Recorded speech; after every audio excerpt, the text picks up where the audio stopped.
नमस्कार दोस्तों। तो आज हम लोग पढ़ेंगे इकोनॉमी का प्रकार। इकोनॉमी के कई प्रकार हम लोगों ने पीछे पढ़ा था। गिग अर्थव्यवस्था, खुली अर्थव्यवस्था, बंद अर्थव्यवस्था।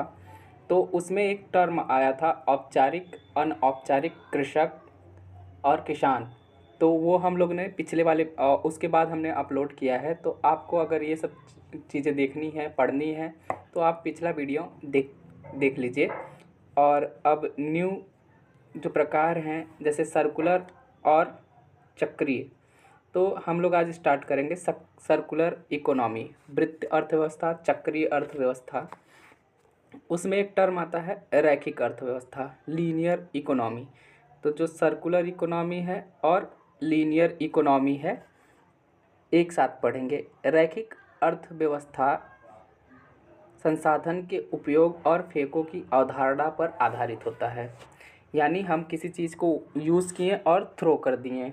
जैसे लिखो फीको पेन, क्या करते हैं हम? खरीदते हैं, यूज करते हैं और फेंक देते हैं, है ना। तो वो क्या है? यूज करो। पहले हमने क्या किया? वस्तु को खरीदा, क्रय किया, उपयोग किया और फेंक दिया।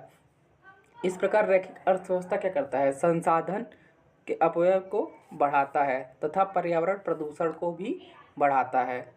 अतः रैखिक अर्थव्यवस्था की समस्या को दूर करने के लिए क्या किया हमने? चक्रीय अर्थव्यवस्था पे जोर दिया। चक्रीय अर्थव्यवस्था ट्रिपल आर यानी आर आर पर आधारित है या आधारित है। तो ये क्या करता है? रैखिक अर्थव्यवस्था क्या है? फेंको और उपयोग करो के रूप यूज करो और फेंको के अवधारणा पे है। और चक्रीय अवधारणा जो है ट्रिपल आर पे बेस्ड है या आधारित है। जैसे अब लिखो फीको पेन का यूज कर लो। रैखिक अवधारणा क्या? मैंने उसे खरीदा और क्या किया? यूज किया और वो किसी काम के लायक नहीं रह गया, उसे हमने फेंक दिया तो एक वो तो प्लास्टिक है। प्लास्टिक क्या है?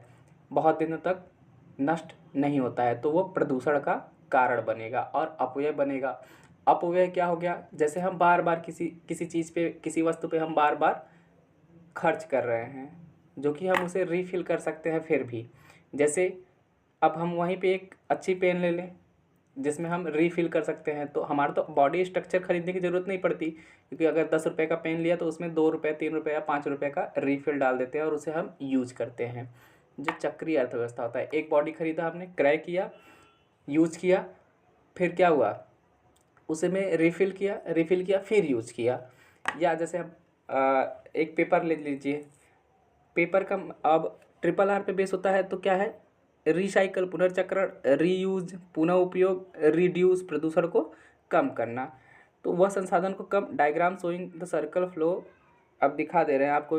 इसमें लिखा है ना, वह संसाधन को कम, diagram showing the circle flow of वस्तु, पुनर्चक्रण, पुनः वस्तु उपयोग और उपयोग।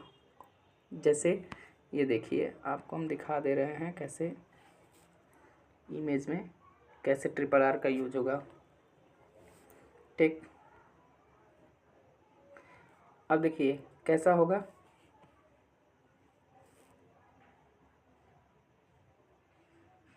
अब मान लीजिए कोई ऑब्जेक्ट है, ऑब्जेक्ट को हमने क्या किया? क्रय किया। क्रय को क्या कर लेंगे? के से डिनोट कर दे रहे हैं। क्रय, क्रय किया। क्रय के बाद हम क्या करेंगे? उसे यूज करेंगे। यूज करने के बाद ख़राब हो जाएगा, मतलब यूज कर, जैसे अब पेन लिया है, पेन में रिफ़िल है, रिफ़िल ख़त्म हो गई, अब रीसाइकल करने के लिए उसमें फिर से क्या डाल देंगे? रिफ़िल। रिफ़िल करते ही फिर क्या हो गया? वस्तु काम में आने लगा और ये अल्टरनेट ऐसे चलता रहेगा। ट्रिपल आर, अब ट्रिपल आर ये रिसाइकल हो गया, ठीक, ये रीयूज हो गया, ठीक। अब रिड्यूस क्या हो रहा है इससे? पॉल्यूशन, क्योंकि हम बार बार कोई बॉडी स्ट्रक्चर फेंक नहीं रहे हैं, वहाँ पे क्या कर रहे हैं? बार बार रीफिल कर रहे हैं, वहाँ पे रिफिल भर रहे हैं।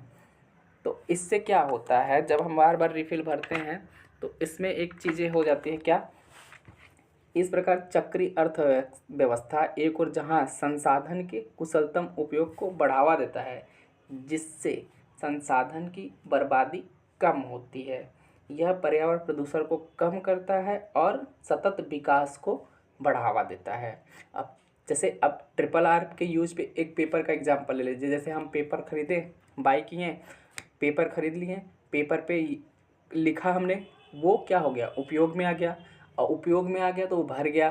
फिर कुछ दिन बाद वो क्या हो जाएगा हमारे लिए, रद्दी। तो रद्दी हो जाएगा तो उसे हम क्या करेंगे, या तो कबाड़ी वाले को बेच देंगे, कबाड़ी वाले को बेच देंगे तो वो क्या करेगा, ले जाएगा उसे क्या करेगा, फिर से रिसाइकल करेगा। रिसाइकल मतलब उसे ले जाएगा, भिगोएगा उसको, लुगदी बनाएगा, लुगदी बनाने के बाद फिर पेपर प्रोसेस में डालेगा, फिर कोई नया पेपर बना के फिर यूज होगा, फिर आप उसे ही खरीदेंगे, फिर यूज करेंगे, फिर रद्दी में बेच देंगे।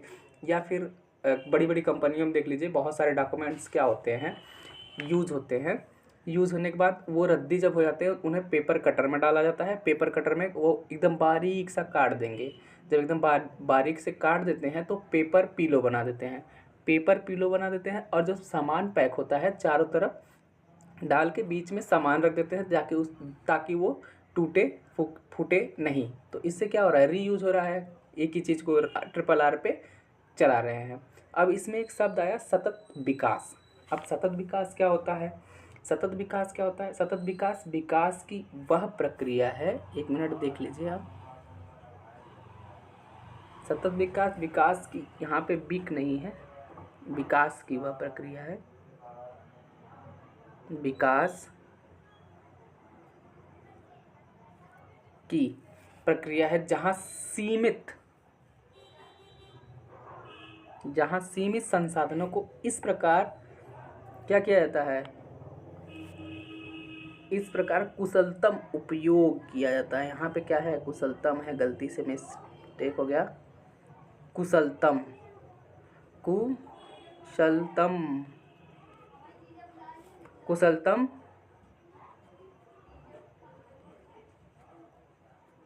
कुशलतम उपयोग किया जाता है, जिससे एक और जहाँ वर्तमान की आवश्यकताओं की पूर्ति होती है और क्या करते हैं, और अर्थव्यवस्था का विकास होता है। और दूसरी ओर क्या करते हैं, दूसरी ओर भविष्य की पीढ़ी के लिए वही संसाधन को क्या करते हैं, बचा के रखते हैं। जैसे सतत विकास की अवधारणा पे अनुकूलित है। जैसे मैंने एक पेड़ काट दिया, पेड़ काटा तो हमारा पर्यावरण को हानि पहुंचेगी, पर्यावरण को जब हानि पहुंचेगी तो उसे बचाने के लिए एक पेड़ काटा 10 पेड़ लगा दिया, तो क्या हुआ, हमारे लिए तो हमारा ही काम हो गया, लेकिन 10 पेड़ और लगा दिए हमने। और जब 10 पेड़ और लगा दिए तब वो क्या होगा, आगे भविष्य के लिए सुरक्षित हो गया। या फिर जैसे कोयला है, कोयला सीमित मात्रा में है, कुछ दिन बाद क्या होगा, ख़त्म हो जाएगा। लेकिन अगर हम उसी की जगह प्लूटोनियम, थोरियम और यूरेनियम का यूज करके बिजली बना रहे हैं तो उससे कई गुना, 1 किलो जैसे मान लो 1 किलो यूरेनियम है तो वो 6-7 गुना ज़्यादा, 1 किलो 10 किलो, जो 10 किलो कोयला जलाया हमें 1 किलो यूरेनियम मिला। यहाँ पे हमने 100 ग्राम क्या किया, यूरेनियम जलाया तो हमें क्या मिला, 10 किलो एनर्जी कंज्यूम होगा। तो कितना, 10 गुना ज़्यादा एनर्जी दे रहा है यूरेनियम। तो क्या हुआ, थोड़ा मात्रा लेकिन अधिक एनर्जी दे रहा है। और जब हम यूरेनियम का थोड़ा थोड़ा यूज करेंगे, कोयले को बचा के रखेंगे तो भविष्य की पीढ़ी के लिए काम आएगा। ठीक है। सतत विकास 17 प्रकार के होते हैं, जैसे कि गरीबी, जीरो हंगर, अच्छा स्वास्थ्य और तंदुरुस्त, गुणवत्तापूर्ण शिक्षा, लैंगिक समानता, इस प्रकार 17 हैं। लेकिन हम लोग आगे पढ़ेंगे सतत विकास, अलग टॉपिक से सतत विकास पढ़ेंगे। तो अब एक टॉपिक और बच गया है इकोनॉमी की व्यवस्था प्रकार में, अर्थव्यवस्था के प्रकार में। ये 5 मतलब है 5 बार, ये बहुत सारे एग्जाम में आया है क्वेश्चन। तो 5 का मतलब है स्टार, इम्पॉर्टेंट। ठीक है। अंतरिक्ष अर्थव्यवस्था क्या है, अंतरिक्ष हर देश के लिए एक अनुसंधान और विकास का विषय रहा है, चाहे वो इंडिया हो, पाकिस्तान हो, और चाइना हो, जापान हो, जर्मनी हो, अमेरिका हो, रूस हो, सब क्या करते हैं, सबके लिए ये अनुसंधान और विकास का विषय रहा है। किंतु भारत के साथ कई देश अब क्या कर रहे हैं, अंतरिक्ष का प्रयोग करके साधन का उपयोग करके धन कमाने की कोशिश कर रहे हैं। जैसे अंतरिक्ष यात्रियों को अंतरिक्ष में यात्रा करने के लिए भेज रहे हैं, मंगलयान पे मंगल यात्रा के लिए भेज रहे हैं। तो जिसको भी भेज रहे हैं उससे क्या ले रहे हैं, वो फ़ी ले रहे हैं, एक निश्चित एक निश्चित फीस ले रहे हैं, और वो फीस क्या कर रही है, हमारी इकोनॉमी को बढ़ा रहा है। हमारे इकोनॉमी में क्या कर रहा है, जीएसटी को बढ़ा रहा है, जीडीपी को बढ़ा रहा है। तो इस प्रकार बहुत सारी अनुसंधान केंद्र भारत के साथ मिलके यात्रियों को यात्रा के लिए अंतरिक्ष में भेज रहे हैं। और क्या कर रहे हैं, सैटेलाइट स्थापित कर रहे हैं, तकनीक की सहायता देना है, और अंतरिक्ष पर्यटन इत्यादि शामिल है। भारत अंतरिक्ष संस्था इंडियन स्पेस एसोसिएशन किसने लागू किया था, फर्नेस्ट और यंग द्वारा 2022 में प्रकाशित रिपोर्ट के अनुसार भारत का अंतरिक्ष व्यवस्था का भावर नहीं आकार है, सॉरी यहाँ पे आकार है, भावर को कट करके आकार कर लीजिएगा, वहाँ पे लगभग 2020 में 9.6 बिलियन डॉलर रहा है। ठीक है, जो कि 2025 में अनुमानित है कि 13 बिलियन डॉलर हो जाएगा, जिससे हमारा जीडीपी और जीएसटी बढ़ेगा। भारत सरकार का उद्देश्य वर्ष 2025 तक देश के जीडीपी को बढ़ाकर 5 ट्रिलियन डॉलर करना है। अब 5 ट्रिलियन डॉलर जब हो जाएगा हमारा देश, तो कौन से नंबर पे पहुंच जाएगा अर्थव्यवस्था में, आर्थिक स्थिति में? तो आप बताइएगा कि भारत का अभी किस नंबर पे है, जीडीपी कितना है भारत का और कितने नंबर पे है। और अंतरिक्ष, अब विश्व में लगभग भारत की अंतरिक्ष अर्थव्यवस्था का आकार 2% है, जबकि अमेरिका का 52% है, और भारत का उद्देश्य है कि इसे 8% करना है। तो आज की क्लास यहीं पे समाप्त करते हैं। आगे हम लोग जब नेक्स्ट क्लास पढ़ेंगे तो वहाँ पे जीडीपी पे चर्चा करेंगे। तो वीडियो अच्छा लगे तो लाइक, शेयर एंड सब्सक्राइब करें।